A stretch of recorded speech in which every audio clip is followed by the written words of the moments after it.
This episode of Ties I Help is brought to you by Audible.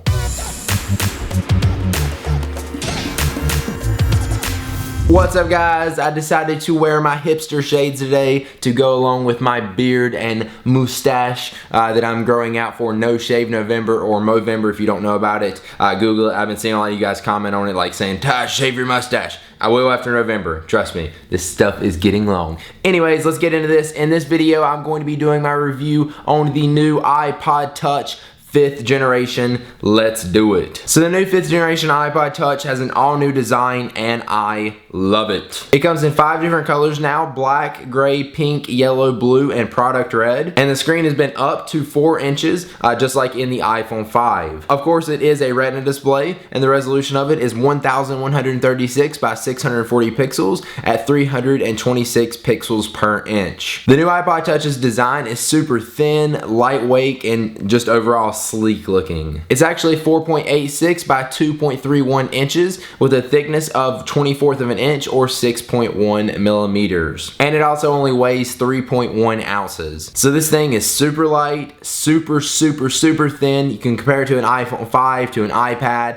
It's just the thinnest Apple device or any other device like this that I've ever seen, and it just looks awesome. The iPod is so thin that they couldn't even make the camera on the back of the iPod not stick out just a little bit. Now let's talk about cameras, because both the front and the back facing camera on the new iPod Touch have been updated. The back facing camera is 5 megapixels and shoots 1080p HD video at 30 frames per second, and the front facing camera is the FaceTime HD camera, which takes 1.2 megapixel still images and shoots 720p HD video. And then you're also going to get stuff like autofocus, face detection, video stabilization, and panorama pictures. I've got some videos and pictures that I'm going to roll for you that I've taken from the iPod Touch 5G, from the front and the back facing camera, but I'm not going to show you a lot and waste too much of your time, just because the iPod Touch 5G cameras are the same cameras that's in the iPad mini and then like the iPhone 5, other than the back facing camera. So there's not too much of a difference. Here's a little clip showing my iguana, filming this from the back facing camera. I'm going to go inside his cage here. Hopefully he doesn't try to smack me with his tail. Hey, Iggy. You look good on camera, Iggy?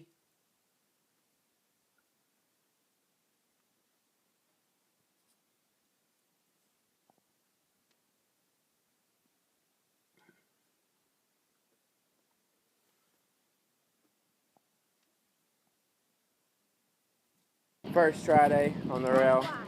It's not first try because I've already been skating it, but you try to get as many tricks as you can in a row without messing up. Here we go.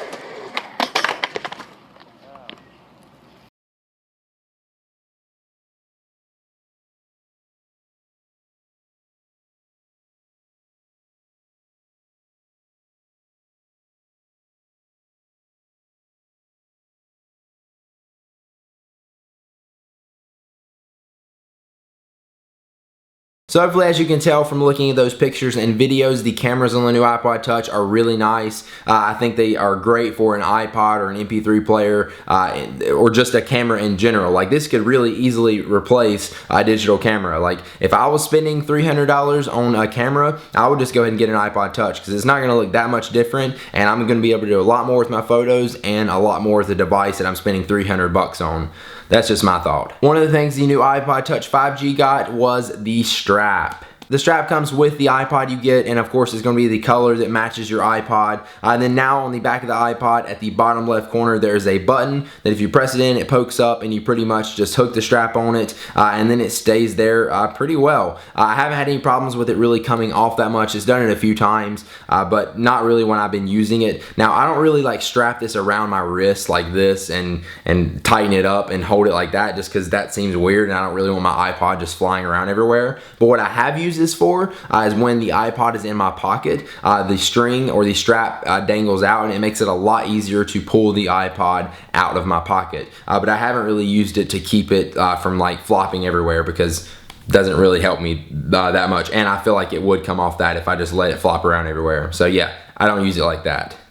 The new iPod Touch, just like all the other Apple products, has the new lightning connector, so take that into account if you have a lot of accessories for maybe an old iPod or iPhone that you've used, because you're going to have to go buy all those accessories again for the lightning connector if you want to use one for it, or you can just go buy the adapter if that will work with your accessory, which is actually also 30 bucks. So either way, if you're wanting to use your old accessories with a new iPod, you're going to have to spend some kind of money. Battery life for me on the iPod Touch 5G has been great. I've been using this for skating a lot. I'll take it with me on a whole day of skating on a Saturday, and I'll be using it for music most of the day, and then sometime like in the middle of that, I'll be like recording myself skating. I'll just set my iPod down, use the front facing camera, turn it on, and just leave it recording for a while, and the battery pretty much lasts me for a couple days before I have to charge it again. So battery life on this thing is definitely really good. Apple actually says you're going to get around 40 hours of music playback and 8 hours of video playback. I haven't watched too many videos on it, but as far as music and just using the iPod, I would definitely say easily gets 40 hours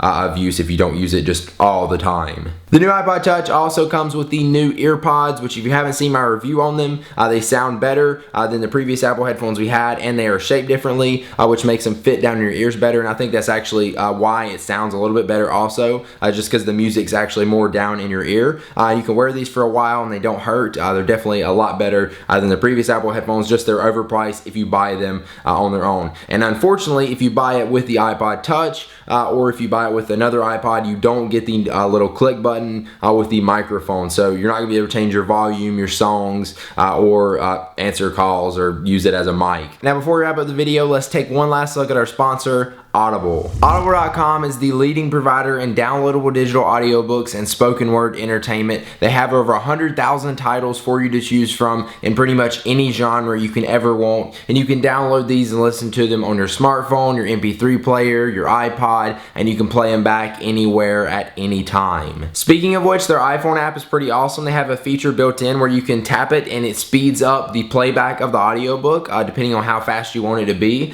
So you can actually listen to an audiobook in half or a third of the time. If you want to check it out, go to audible.com/Ty and you'll get one free audiobook download of your choice that you can keep forever. And yes, it is completely free. One of my favorite audiobooks that I've listened to on Audible, which I've still yet to finish just because it's so long, is the Steve Jobs biography by Walter Isaacson. If you haven't checked this book out, you definitely should. It is on Audible, and it is a great read. It's super long, so you're going to get a ton of read time and a lot of entertainment value out of it. And yeah, Steve Jobs is an interesting dude, and there's a lot of interesting stuff in this book, and I think we can learn a lot from this guy right here. And guess what? You can use this as your free audiobook download. You can go download this and listen to it right now for free. Again, the URL is audible.com/Ty. Check it out, sign up, and you'll get one free audiobook download of your choice. So now for my final thoughts and a review on the iPod Touch 5G. I don't think there's any question about it. This is the best MP3 player or iPod on the market. I actually can't think of a competitor to the iPod that I would actually consider buying right now, other than like a smartphone, but I'm actually talking about just MP3 players. It's the best. As I said before, I love the design of the new iPod Touch. Actually, I wish that the iPod Touch's design was the new iPhone 5. If this was iPhone 5, that'd be awesome. Can you imagine that? So thin, so beautiful. And yeah, I just love the new iPod Touch. I love the colors of it. I love how thin it is. I love that it has a 4-inch screen. Actually, like the iPod for me is used for sports. Like I said before, skateboarding. That's pretty much all I use this for, because I don't really want to skate with my phone. I don't really want to like crack it. And also, I mean, it's not really much thicker than the iPod, but just adding thickness to it and that 4-inch screen, I feel like it's more vulnerable in my pocket pocket, like when I'm skating or doing something crazy. Where this, I thought it was gonna be the same way since it has a 4-inch screen, but it was actually better just because it's so thin. It didn't bother me in my pocket at all while I was skating. Actually, it was better than like the previous iPod Touches that I've used as far as just being big in my pocket. I love it. Out of all the Apple devices that I've seen, this is my favorite design of all of them. The iPod Touch is pretty much right for everyone. If you're a kid, if you're an adult, a teenager, an old person, it really fits anybody. Now, if you have a smartphone and you listen to your music on that and watch your videos and play your games and everything on it, I wouldn't suggest really getting an iPod Touch. I don't really need one, but like I said before, the reason I want one is for skating and stuff like that, just so I don't have to worry about breaking my iPhone 5 and using this. And if you compare the new iPod Touch 5G to the iPod Touch 4th generation, it is definitely a huge upgrade. Pretty much everything in it is way better. The cameras, the size, the screen, just everything has been upgraded in it. But it does cost $100 more and start out at 32 gigabytes compared to the iPod Touch 4G, which they still sell, which starts out at 16 gigabytes for $200. So you are gonna get the bigger size if you do go ahead and spend the $300 on this though. Alright guys, there's my review of the iPod Touch 5G. Hopefully you guys enjoyed it and it helped you out in some way to decide if you should buy this. If it did, please be sure to click the like button down below the video. I really appreciate it and it helps me out a ton. And then also make sure you subscribe to my YouTube channel for more videos just like this coming soon, and I will see you guys in the next one. Peace!